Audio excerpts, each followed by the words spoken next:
As the 40th President of the United States, the former movie star called the Great Commander for his ability to get through to ordinary Americans and give them hope and optimism for their own future and that of their country. Today is February 6th, 2024, and I would like to bring you this day in history.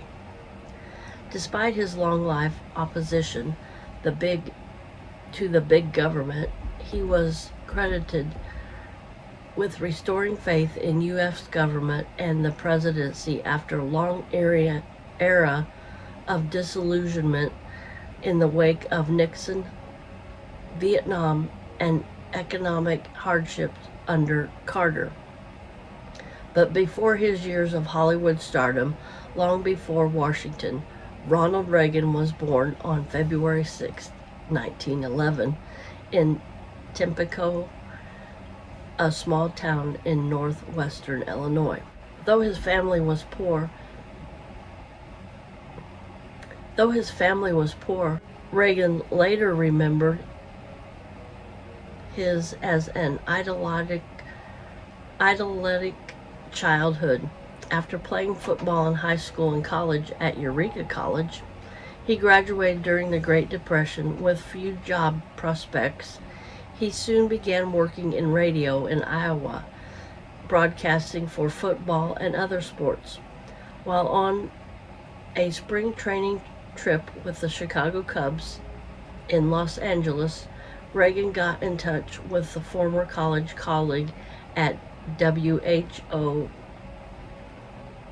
in Des Moines, Iowa, who connected him with an Hollywood agent, and in 1937, Warner Brothers offered Reagan a 7-year contract starting at $200 per week. His first role was far from a sketch. He played a radio reporter in the 1937 B-movie Love Is in the Air, and the Hollywood Reporter called him a natural.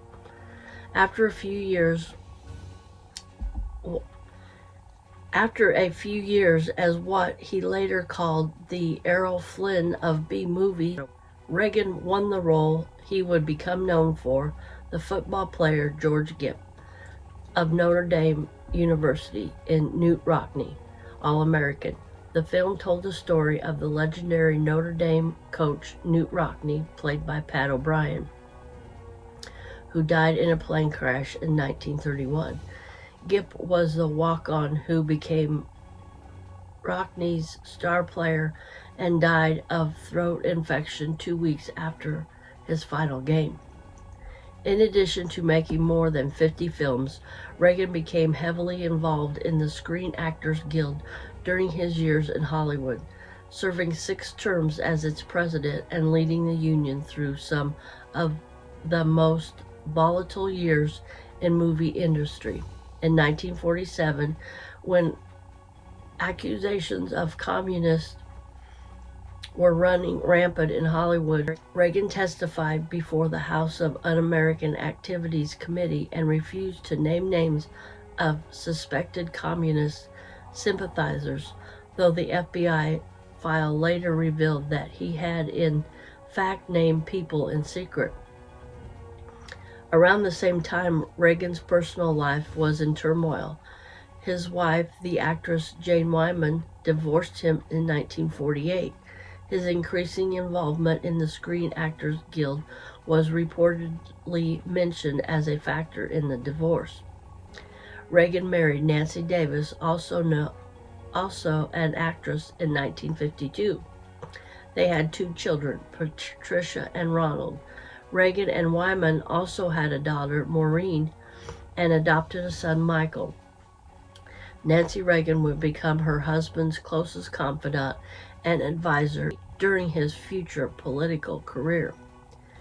In the early 1950s, Reagan became familiar to much wider audience when he began hosting the television program General Electric Theater. He also traveled the country giving speeches as GE's company spokesman. Though he was a registered Democrat during his years in Hollywood, he changed his political affiliation to Republican in 1962. 2 years later, Reagan made his grand entrance on the political stage with a much publicized speech at a fundraiser for Barry Goldwater, that year's Republican presidential candidate. In The King's Row, 1941, Reagan had played a small-town hero whose legs were amputated. He considered it his finest film and took a line from it, "Where's the rest of me?" for the title of his first autobiography, published in 1965, before his run for governor of California. The following year, Reagan defeated the incumbent governor of California, Pat Brown, by close to 1 million votes, taking the next step on the road to the White House. After 2 terms as governor of California, he made a bid for the Republican presidential ticket in 1976, losing to President Gerald Ford. In 1980, he gained the nomination and beat out embattled Democrat incumbent Jimmy Carter to become president, ushering in a new era of conservatism in American politics. At age 69, Reagan was at the time the oldest man in history to take office as U.S. president. His career in Hollywood, thought to be a weakness at the beginning of his life in politics, turned out to be arguably one of his greatest assets. As president, he projected optimism and weathered setbacks with such success that he became known as the Teflon president. His foreign policy legacy, tarnished after the Iran-Contra affairs, was redeemed in the eyes of many by the end of the Cold War and the opening of relations with the Soviet Union in the late 1980s. The long-term success of his sweeping tax cuts and Reaganomics, many have been debatable, but he managed to maintain his popularity throughout, leaving the White House in the hands of his loyal Vice President George H.W. Bush in 1988, and maintaining a high approval rate. 6 years later, Reagan made a sobering announcement that he had Alzheimer's disease, which would end his public career. He died on June 5, 2004, at the age of 93. Now I'd like to bring you another This Day in History. On February 6, 1928, a woman calling herself Anastasia Romanov and claiming to be the youngest daughter of the murdered Russian Tsar Nicholas II arrived in New York City. She held a press conference on the liner Berengaria and explained she was here to have her jaw reset. It was broken, she alleged, by a Bolshevik soldier during her narrow escape from the execution of her entire family, the Romanovs, at Ekaterinburg, Russia, in July 1918. Tchaikovsky was welcomed to New York by Geb Boltkin, the son of the Romanov family doctor, who was executed along with his parents in 1918. Boltkin called her Your Highness and claimed that she was, without a doubt, the Grand Duchess Anastasia, with whom he had played as a child. Between 1918 and 1928, more than a half a dozen other women had come forward, claiming to be their lost heir to the Romanov fortune. so some American reporters were understandably skeptical of Tchaikovsky's claims. Nevertheless, she was treated as a celebrity during her stay in New York and occasioned society parties and fashionable hotel worthy of Romanov air. Registering for one hotel during her visit, she used the name Anna Anderson, which later became her permanent alias. In 1917, the February Revolution in the Russian forced Tsar Nicholas II to abdicate the throne. Nicholas and his wife Alexandria and their 4 girls and 1 son were held at Zaskoy Selo Palace and then taken to Ekaterinburg in the Urals after the Bolsheviks seized power in October. Civil war raged throughout 1918, and in July, anti-Bolshevik Russian forces approached Ekaterinburg. Fearing that Nicholas and his family would be rescued, the local authorities pressed a death sentence on the Romanovs. Just after July 17, 1918, Nicholas, Alexandria, and their 5 children and 4 family retainers, among them Dr. Boltkin, were ordered to dress quickly and down to the cellar of the house in which they were being held. There the family and the servants were arranged in 2 rows for a photograph. They were told to quell rumors that they had escaped. Suddenly, nearly a dozen armed men burst into the room and shot the imperial family in a hail of gunfire. Those who were still breathing when the smoke cleared were stabbed to death. The executioners then took the bodies and to an abandoned mine shaft some 14 miles from Ekaterinburg, burned them in gasoline-fueled bonfire, and doused the bones with sulfuric acid to further disguise the remains. Finally, what was left was thrown into the mine pit, which was covered with dirt.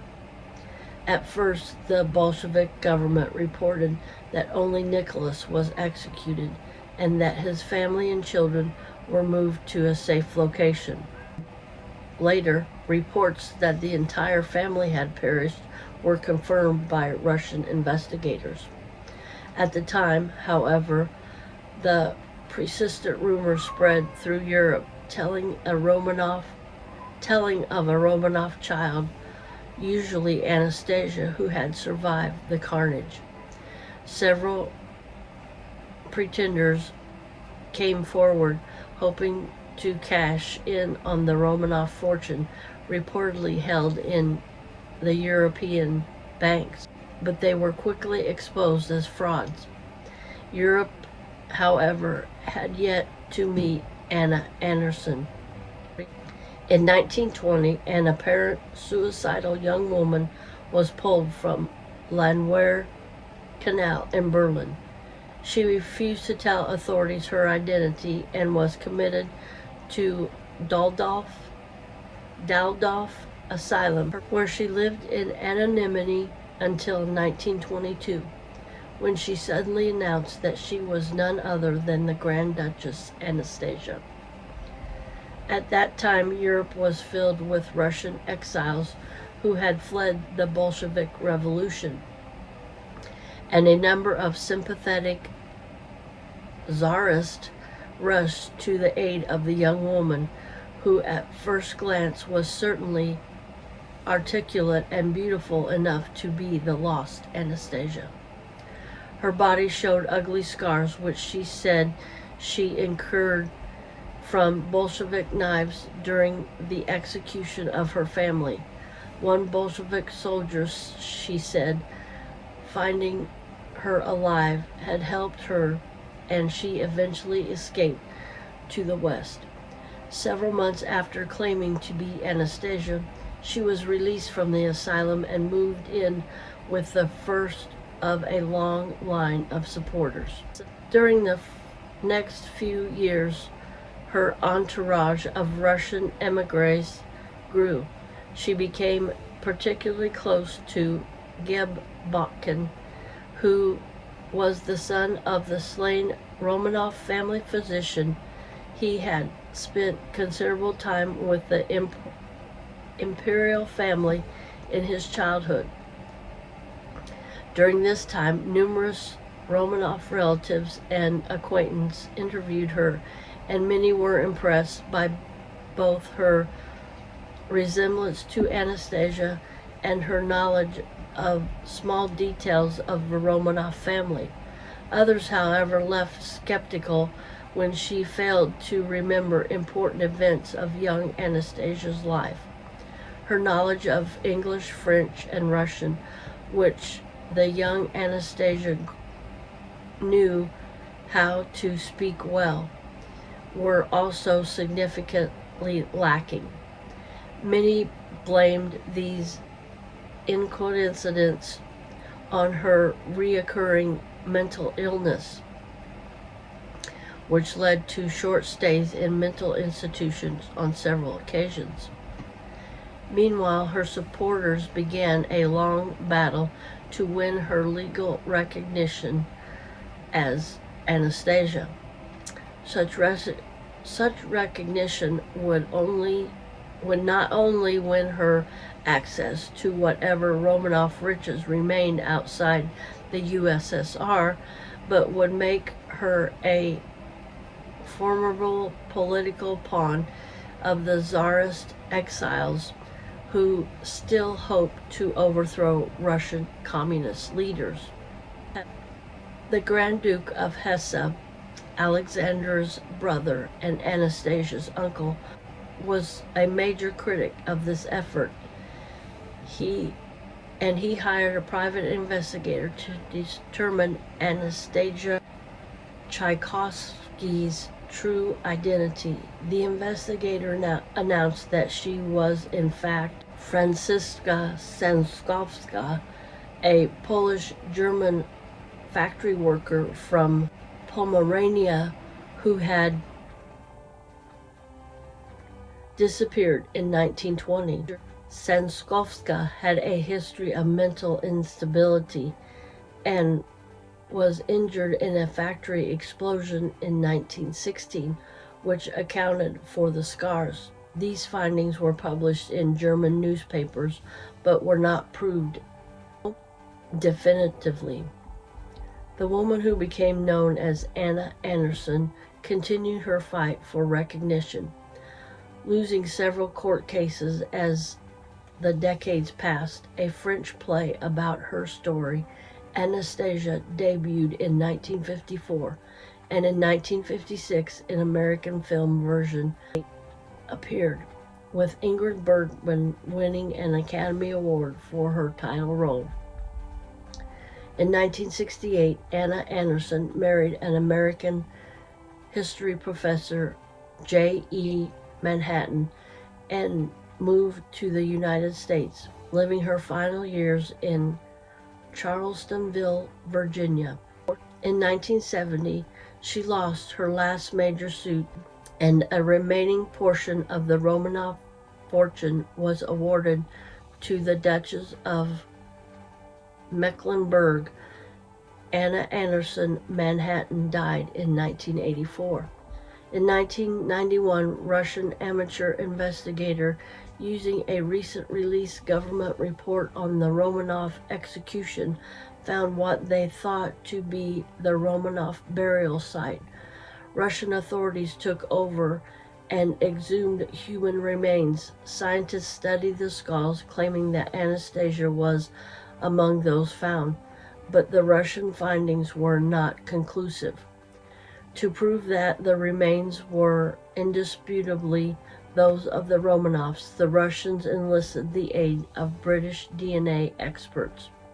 The first scientists tested for sex, identifying 5 females and 4 males among the remains. They next tested to see how, if at all, these people were related.